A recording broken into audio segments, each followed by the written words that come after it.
रीतिकालीन सामाजिक स्थितियों पर टिप्पणी लिखिए। रीतिकालीन सामाजिक स्थिति उस समय की राजनीतिक स्थिति से बहुत प्रभावित थी। देश में एक रूपता तथा एक रसता नहीं रही। सारा समाज आर्थिक और राजनीतिक दृष्टि से दो भागों में विभाजित था। एक उत्पादक वर्ग था और दूसरा भोक्ता वर्ग। श्रमजीवी कृषक और व्यापारी वर्ग उत्पादक वर्ग थे। भोक्ता वर्ग में नवाब, सरदार, मनसबदार और उनके सारे कर्मचारी थे। पहले वर्ग का काम था लाख कष्ट सहकर दूसरे वर्ग की विलासिता की सामग्री जुटाना। डॉक्टर नगेंद्र का कथन इस संबंध में द्रष्टव्य है। राजा के अबाध अपव्यय की क्षतिपूर्ति अनेक प्रकार के उचित अनुचित कर्मों द्वारा की जाती थी। कर्मचारी गण राजा का और अपना उधर किसानों का खून चूसकर भरते थे। सम्राट, सूबेदार, फौजदार, जमींदार सभी का शिकार बेचारा किसान था, जिसके कष्टों को केवल भगवान ही सुन सकता था।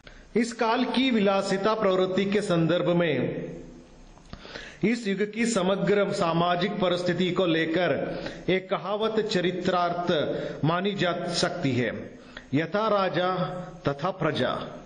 यह युग विलास प्रधान युग था। वैसे तो मुगल वंश में विलासिता की प्रधानता आरंभ से ही थी, किंतु अकबर के बाद जहांगीर के समय में यह अतिशय हो गई।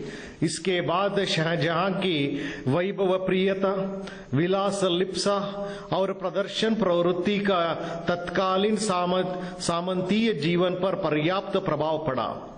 इसके कारण पौरुष का ह्रास हुआ। समाज का बौद्धिक स्तर बहुत नीचा रह गया।